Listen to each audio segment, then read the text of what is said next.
বৈষম্য বিরোধী ছাত্র আন্দোলন ঢাকায় যখন শুরু হয়, সেই আন্দোলন কিন্তু ধীরে ধীরে বাংলাদেশের বিভিন্ন প্রান্তে ছড়িয়ে পড়ে। তখন আমরা লক্ষ্য করেছিলাম যে ঠাকুরগাঁও জেলায় যে আন্দোলন চলছিল, তখন এই আন্দোলনকে বেগবান করার জন্য ঠাকুরগাঁও জেলার অগ্নিকন্যা খ্যাত যে নারীরা এখানে ভূমিকা রেখেছিলেন, আজকে সরাসরি তাদের সাথে আমরা যুক্ত হব। সেই জুলাই যে স্মৃতিগুলো, সেই স্মৃতি স্মরণ করবো এবং ভবিষ্যৎ তারা কেমন বাংলাদেশ চেয়েছিল, কেমন বাংলাদেশ পেয়েছে, সব বিষয়গুলো আজকে আমরা তাদের কাছ থেকে জানার চেষ্টা করব।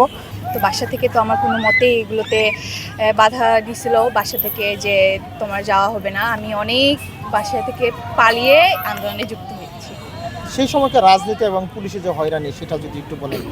হ্যাঁ, পুলিশ ছাত্রলীগ থেকে অনেক হুমকি, খারাপ নানান কটু কথা পিছন থেকে বলা হয়েছে, হুমকি দেওয়া হয়েছে।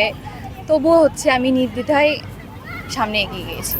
আর ঠাকুরগাঁয়ে আন্দোলনটা শুরু হয়েছিল প্রথমে সোশ্যাল মিডিয়ায় আমরা বিভিন্ন পোস্ট দেখি আমাদের ভাইদের উপর ঢাকায় যেভাবে অত্যাচার হচ্ছিল, ঢাকা, চট্টগ্রাম, রাজশাহী, বিভিন্ন জায়গায়। তো সেটা দেখে আমাদের মনের মধ্যে সাহস হয়েছিল যে না, আমাদেরকেও কিছু একটা প্রতিরোধ গড়ে তুলতে হবে। দেশের প্রত্যন্ত এলাকা থেকে শুরু করে শহর, গ্রাম, সব জায়গায় প্রতিরোধ গড়ে তুলতে হবে। সেখান থেকেই আমাদের ফেসবুকে পোস্ট করা। ফেসবুকে পোস্টের মাধ্যমে আমরা 15 তারিখে একটা ছোট করে সমাবেশ হয়, যেখানে বেশি লোকজন আসেনি। পরবর্তীতে 16 তারিখে আমরা বয়েজ স্কুল থেকে ব্যানার করে ডাক দেওয়া হয় সবাইকে। তো আমরা সেখানে আসি মাঠে। আসার পরে পুলিশ আমাদের উপর টিয়ার শেল, রাবার বুলেট বিভিন্নভাবে হামলা চালায়।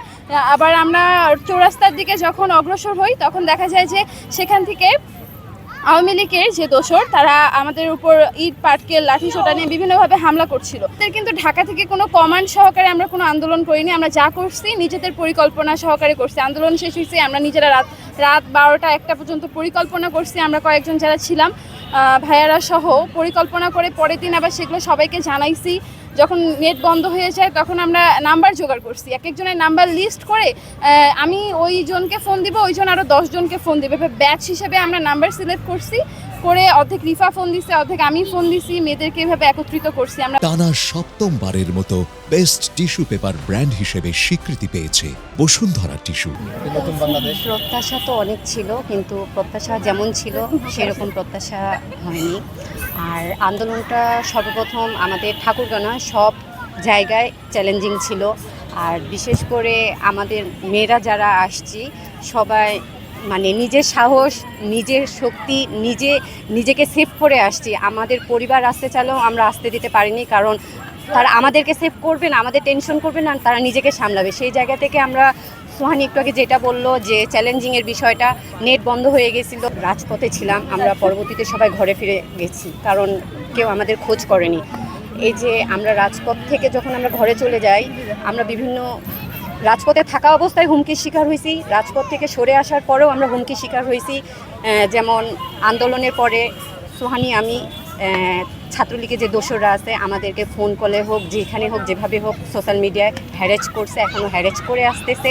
যেমন সুন্দর বাংলাদেশ চাইছিলাম যে একদম সব কিছু আপনার মাদক মুক্ত হবে বা দুর্নীতি মুক্ত হবে, চাঁদাবাজ মুক্ত হবে, এগুলো আমরা কোনো কিছুই পারছি না। আমি আন্দোলন করছি নিজের দেশের জন্য।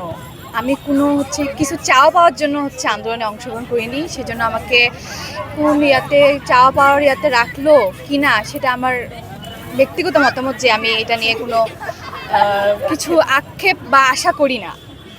যা অনেকেই আছে যারা আন্দোলন করছে বা করেনি, তারাও এখানে আসছে, যুক্ত আছে এটার সাথে, কিন্তু আমাদের এটা নিয়ে কোনো মূল্যায়ন করা হয়নি। আচ্ছা, আপনাকে শেষ কোশ্চেন, আন্দোলনের পরবর্তী যে বাংলাদেশ পেয়েছেন, আপনি যে ভূমিকা রেখেছিলেন আর পরবর্তী যে বাংলাদেশ পেয়েছেন, প্রত্যাশা কেমন ছিল, কেমন পেয়েছেন?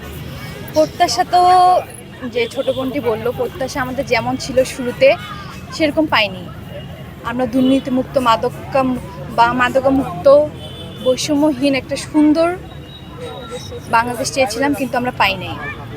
তার থেকে দ্বিগুণ দুর্নীতি, নানা ধরনের চাঁদাবাজি, সব কিছু নির্যাতন, অনেক কিছু বৃদ্ধি পেয়েছে। সেজন্য আমি মনে করি অনেক, যেটা নিয়ে আমরা রাজপথে নেমেছি, পাই নাই আমরা।